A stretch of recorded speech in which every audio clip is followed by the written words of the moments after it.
Bonjour, nous l'avons vu précédemment, le protocole est d'abord un protocole d'État.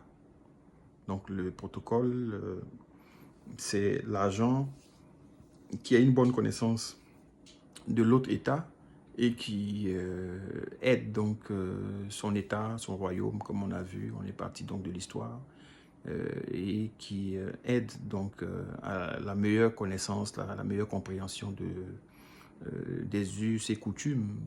Quand on arrive dans le royaume d'Accra, est-ce qu'il faut enlever ses chaussures? Est-ce qu'il faut s'habiller de telle ou telle manière?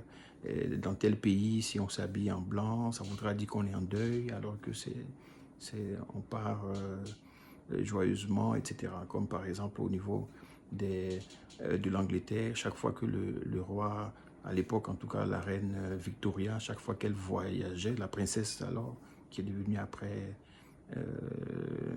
la reine d'Angleterre, chaque fois qu'elle voyageait, elle voyageait toujours avec une tenue de deuil, parce qu'on ne sait jamais.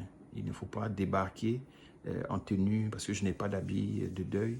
Si jamais le royaume est en deuil, il ne faut pas marquer, s'habiller avec des couleurs vives pour montrer que nous sommes en deuil et que personne ne comprendrait que vous n'aviez pas eu la possibilité d'avoir des habits parce que vous étiez à l'étranger. On pouvait débarquer de l'avion avec des tenues, des couleurs chaudes. On se dirait que vous êtes très joyeuse alors que nous sommes en deuil.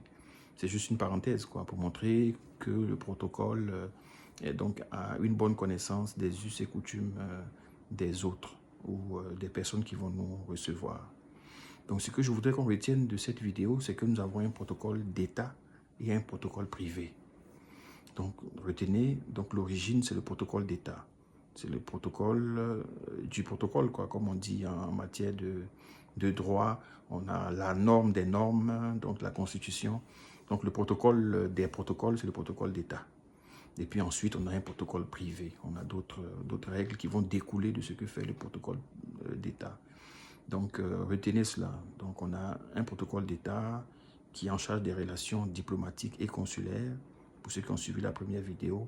Et aussi, nous avons un protocole privé. On peut l'appeler protocole privé pour désigner tout protocole qui n'a aucun lien avec les relations entre les États ou les relations entre un État et une organisation internationale. Donc, on parlera de relations bilatérales et de relations multilatérales.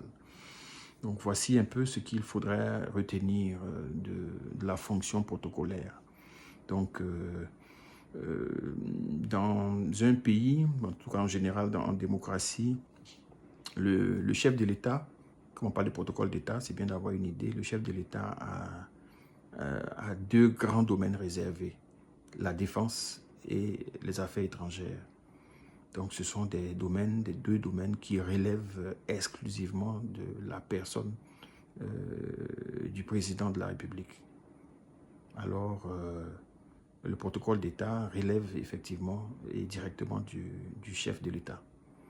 Donc après cela, tout élément qui n'a pas de lien direct avec le chef de l'État, effectivement, quand il s'agit donc du protocole du maire de Béoumi ou de Sipilou en Côte d'Ivoire, il s'agit donc de relations du protocole privé.